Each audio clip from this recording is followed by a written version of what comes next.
The toast was cut the wrong way. That's all it took. One diagonal instead of two rectangles, and the whole afternoon is gone. Tears, a slammed door, a feeling so big it swallows the entire room over something that to anyone else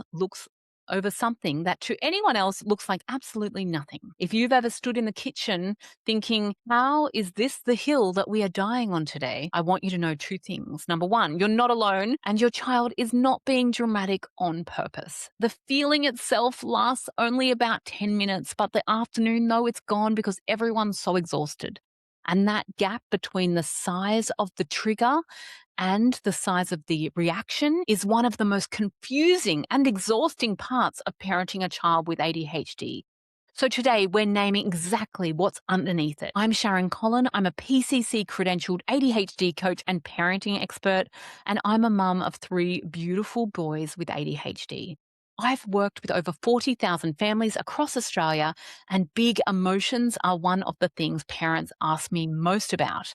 But before we get started in today's episode, can you please take a moment to go and review this podcast on Apple Podcasts? You scroll all the way down to the bottom of the ADHD Families podcast, or on Spotify with the starring system.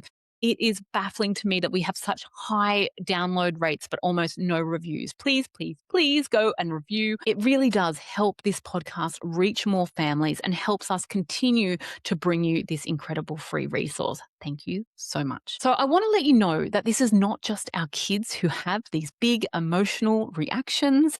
I've got to tell you a funny story. Once I threw out the kitchen sponge. It was a manky old kitchen sponge and I threw it out. I put it in the bin and it spiked a reaction that was so huge in my husband. He was like, I am not made of money. You throwing all the kitchen sponges away. And mind you, I had crashed my car the week before and I had rung him. And of course, after asking if I was okay, he was like, yeah, no big deal. No big deal. But the sponge was a big reaction. Car, no reaction. Didn't make any sense to me, right? Like there was no logic in it at all. So I want you to know that it's not just our kids who are struggling with this. We're going to break this down today. So here's what we're doing today. We're doing three things. First, why the emotions are so much bigger than the trigger. So you can have a little trigger like a sponge or cutting the toast wrong, and it can spark a huge reaction. And then there's this thing called RSD. Have you heard of it? Which explains a lot of the reactions that make the least amount of sense. And the one tool that genuinely works when you're in the thick of it. So stay with me because at the end, I'm going to tell you what doesn't work, including one thing that almost every parent does on instinct that actually makes that storm last longer. Let's start with the size of the feeling. Here's the first thing to understand. The emotion is not small, even when the trigger is. Emotional regulation is the skill that the brain builds slowly. And in children with ADHD, it develops later than it does in their peers. Now, here's a line I want you to hear really carefully because it really does matter. Researchers often describe ADHD as a delay in the brain's self-management system of several years. We've talked about that 30% gap there. And I don't like referring to it as a delay. I don't like referring to it as a gap. More think of it as executive functions are developing in their own time. So a capable, bright 10-year-old can have the emotional braking system of a much younger child. Perhaps their emotional braking system is more like a 5, 6, 7-year-old. Now, the intelligence has nothing to do with it. The handbrake is still under construction. And here's what that means in the actual moment. When something goes wrong, the feeling floods in fast and at full volume.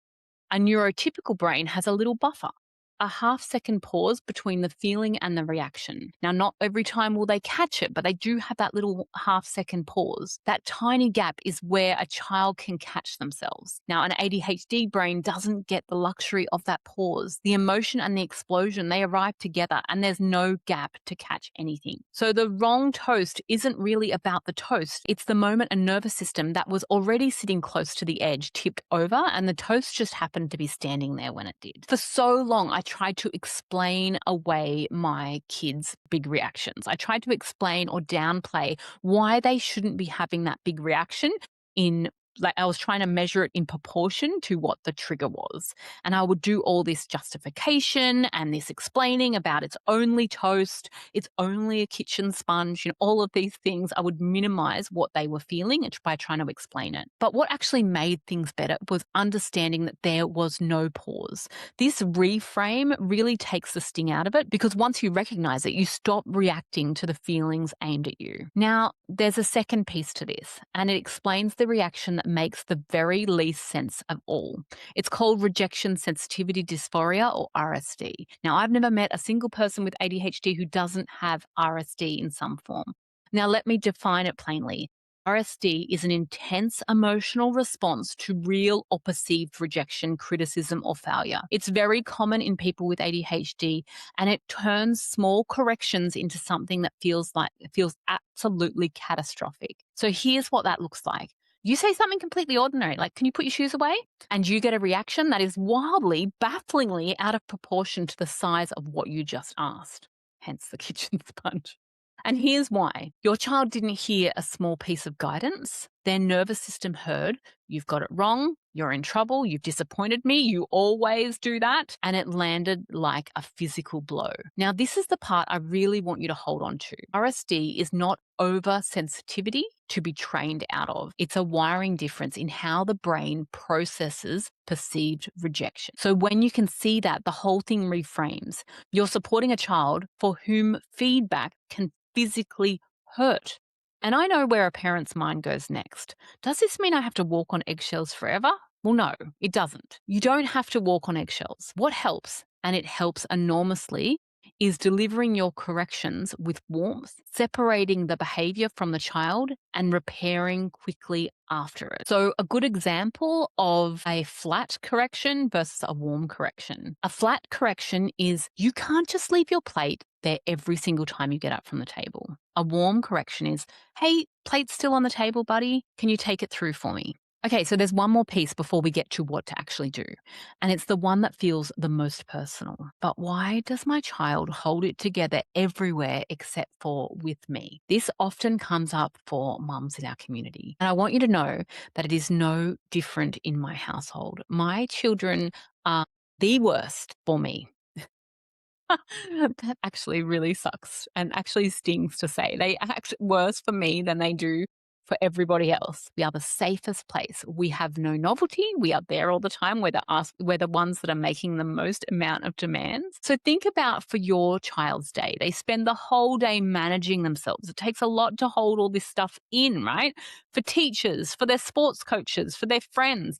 And the management costs them. It builds up all day long. And then they get to the one person who they trust most in this world, with you. And finally, the pressure gets to come off. So the big feelings land on you, usually at home, usually right at the end of the day. And I'll be honest with you, it does not feel like a compliment at 5 p.m. with the dinner half made and everyone needing something, but it is one. The meltdown you're on the receiving end of is actually a sign that your child feels safe enough with you to fall apart. And that safety is the foundation that everything else gets built on top of. So hold that. Even when you're in the thick of it, it's landing on you because you're the safest person in the room. So here's a question worth sitting with. In the middle of a big emotion, is your child actually capable of hearing reason right then? Or does that conversation only ever really work once the emotion storm has passed? Sit with that one for a second, because almost every parent already knows the answer. And yet almost every parent, including me, still tries to reason in the middle of the storm because it feels like the responsible thing to do. It feels like good parenting, which brings us to the tool. The most powerful tool you have is not a phrase. It's not a consequence. It's not the perfect thing to say. It's actually your own nervous system. Young children and dysregulated older ones borrow your calm before they can build their own. This has a name. It's called co-regulation, and it's not a soft, fluffy idea. It's how the brain actually learns to settle in the long run. Your child borrows your nervous system until theirs comes back online. When you stay steady, they have something to steady themselves against. When you match the storm, you both go under. So let me give you what this looks like in a real moment. This is one of the hardest things, particularly if you are still developing the executive function skill of emotional regulation yourself. There are 5 moves. The first is reduce the input, lower your voice, fewer words, less noise in the room. A flooded brain cannot process a lecture or a monologue, so don't deliver one. Less, not more. See how I'm slowing my pace. The second is get alongside, not in front.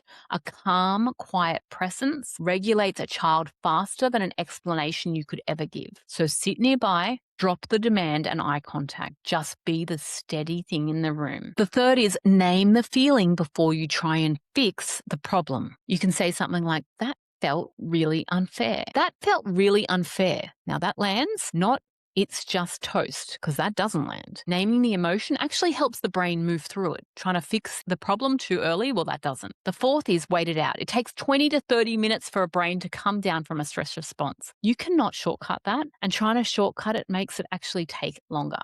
The fifth is do the teaching later. Once your child is calm, then you talk about what happened, not in the storm after it. Now, I actually find myself having a bit of a response to this strategy. I'm like, my kids are throwing friction points every couple of minutes. How do I keep track of these things? And the truth is that I actually use SIRI on my phone, and I have a little list in my reminder app, and it reminds me of what I'm keeping track of in terms of what I need to discuss through with my kids in 20 to 30 minutes. That's what I have to do, right?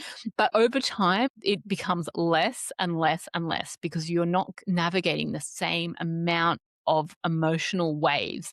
So we actually end up facing less emotional storms. Now, I promised you what actually doesn't work. So here is it quickly. Raising your voice doesn't work. Delivering consequences in the middle of a meltdown, that's a sign to me. Whenever I do that, I'm like, she's getting desperate. I'm like, I'm taking away the iPad. I'm doing this. That's just desperate parenting, right? Like I've kind of forgotten the options at that point, and explaining why the reaction was too big while it's still happening. That does not work. None of it reaches a brain that is flooded. And the instinctive one I want to flag, the one that almost all of us reach for first, is explaining. We reach for reason because it feels like good parenting. It feels like what we should do. It's what they do on TV. But to a flooded brain, your careful explanation is just one more bit of input, right? It's more of the exact thing that they can't process right now. So save it. It'll land later when they can actually hear it. Here's the last thing I want you to sit with. Big emotions aren't random either. Most families tend to have 2 or 3 moments in the day where they reliably show up. It might be the after school landing, the dinner to bath crossover, the transition to bed. And those emotional flashpoints can be planned for the same way you'd plan for any other predictable part of your day. That's what I take families through in my free online session, the ADHD Family System. In September, I'm going to be running 3 options of these, and we will find your family's emotional flashpoints, and we'll start mapping them onto what I call a friction map. So instead of being ambushed by the same reactions over and over, you can build some calm into the moments that you already know are coming. It's completely free, and I'm running 3 sessions. You can just choose which one suits you best. We've got the 1st of September at 7 p.m, the 4th of September at 1 p.m, and the 8th of September at 7 p.m. Head on over to thefunctionalfamily.com/system. The link is in the show notes too. Remember, your calm is the tool. Everything else gets built on top of it. I'll see you in the next episode.